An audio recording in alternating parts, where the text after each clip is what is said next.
الجزء الثاني من اللوحة المسكونة، اللعنة تمتد. يلا نبدأ. السلام عليكم ورحمة الله وبركاته. بعد اختفاء ياسمين ظلت والدتها تبحث عنها بلا فائدة. لم يكن هناك أي أثر لها، وكأنها تبخرت من الوجود. لكن شيئا واحدا فقط تغير في اللوحة. بدأت الأم تشعر بعدم الأشباح كلما نظرت إليها، وكان هناك إحساس غريب يخبرها أن شيئا بداخلها يراقبها.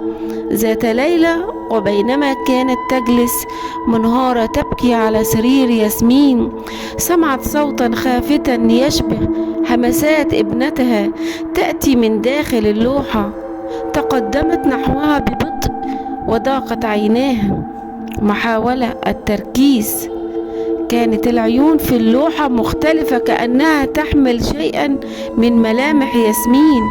فجأة انفتح فم المرأة في اللوحة وهمست: ماما ماما ساعديني.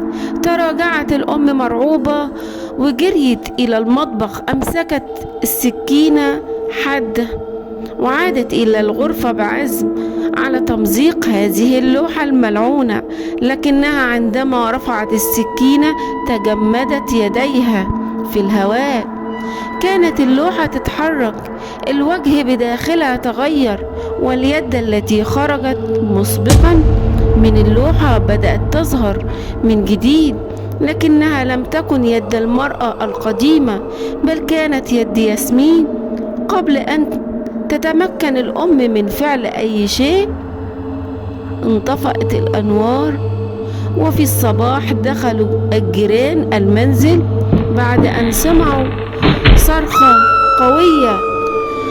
الغرفة فارغة تماما، لا يوجد أي أثر للأم ولا ياسمين، لكن اللوحة كانت معلقة في مكانها، وداخلها وجهان. الآن وجه المرأة، ووجه بجانبها ياسمين تبكي في همسات. هل انتهت القصة أم أن شخص آخر سيجد اللوحة قريبا؟ ربما تكون أنت أو أنا، أو تفتكروا مين هيكون الضحية الجاية؟ يمكن تكون أنت. لو شفت لوحة غريبة في مكان مهجور، أنصحك ما تقربش منها. لا، مش كل الحاجات اللي بنشوفها بتكون مجرد رسومات بس. حط لايك وشارك القصة، ولو في يوم لقيت لوحة بتتغير من تلقاء نفسها ابعتلي قبل ما تختفي انت. متنساش تقفل كل اللوحات في اوضتك قبل ما تنام، او على الاقل تأكد ان مفيش حد جواها بيتحرك.